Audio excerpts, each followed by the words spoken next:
கர்த்தருடைய பரிசுத்த நாமத்திற்கு மகிமை உண்டாவதாக. பிரியமானவர்களே, நாம் புதிய ஏற்பாட்டு சபை என்று தியானித்துக் கொண்டிருக்கின்றோம். அதனுடைய தொடர்ச்சியாக இன்றைக்கு தேவனுடைய மந்தை என்று தியானிக்கலாம். உங்களிடத்தில் உள்ள தேவனுடைய மந்தையை நீங்கள் மேய்த்து கட்டாயமாய் அல்ல, மனப்பூர்வமாயும் அவலட்சணமான ஆதாயத்திற்காய் அல்ல, உற்சாக மனதோடும் சுதந்திரத்தை இருமாப்பாய் ஆளுகிறவர்களாய் அல்ல, மந்தைக்கு மாதிரிகளாகவும் கண்காணிப்பு செய்யுங்கள். அப்படி செய்தால் பிரதான மேய்ப்பன் வெளிப்படும் போது மகிமையுள்ள வாடாத கிரீடத்தை பெறுவீர்கள். இதை 1 பேதுரு 5 அதிகாரத்திலே 2, 3, 4 ஆகிய வசனங்களை வாசிக்க கேட்டீர்கள். புதிய ஏற்பாட்டு திருச்சபை தேவனுடைய மந்தை என்று கர்த்தர் சொல்லுகிறார்.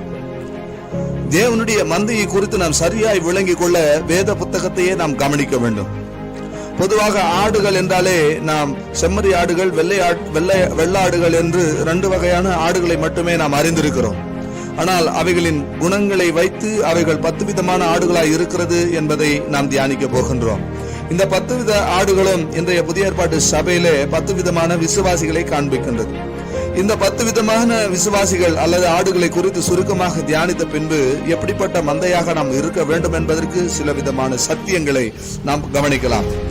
அதற்கு முன்பதாக எசேக்கியேல் 34 அதிகாரத்திலே 4வது வசனத்தை நாம் வாசிக்கும் போது, நீங்கள் பலவீனமானவைகளை பலப்படுத்தாமலும் நசல் கொண்டவைகளை குணமாக்காமலும் எலும்பு முறிந்தவைகளை காயங்கட்டாமலும் துரத்துண்டவைகளை திருப்பி கொண்டு வராமலும் காணாமற் போனவைகளை தேடாமலும் போய்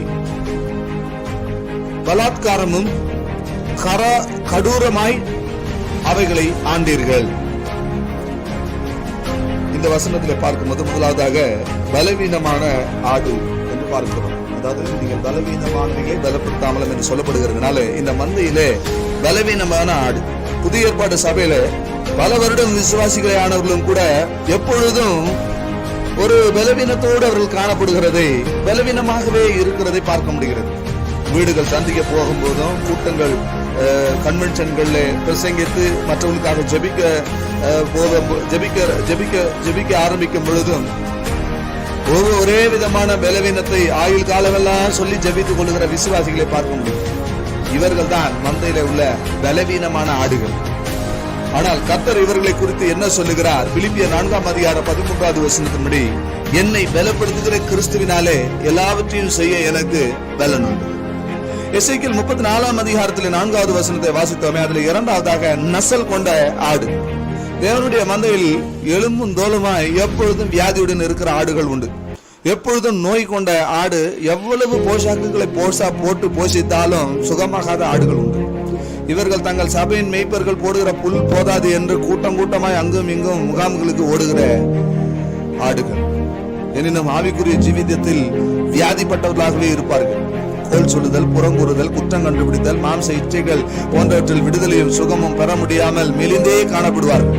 இப்படிப்பட்டவர்களுக்கு இயேசு கிறிஸ்து ஆத்துமாவிலும் ஆவியிலும் சுகத்தை தர விரும்புகிறார்.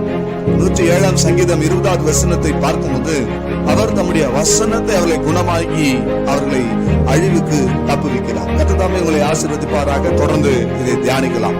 ஜெப உதவிக்கு பாஸ்டர் ஞானப்பிரகாசம், உலக ரட்சகர் இயேசு கிறிஸ்து சபை, செங்கல்பட்டு. தொலைபேசி 9840153878.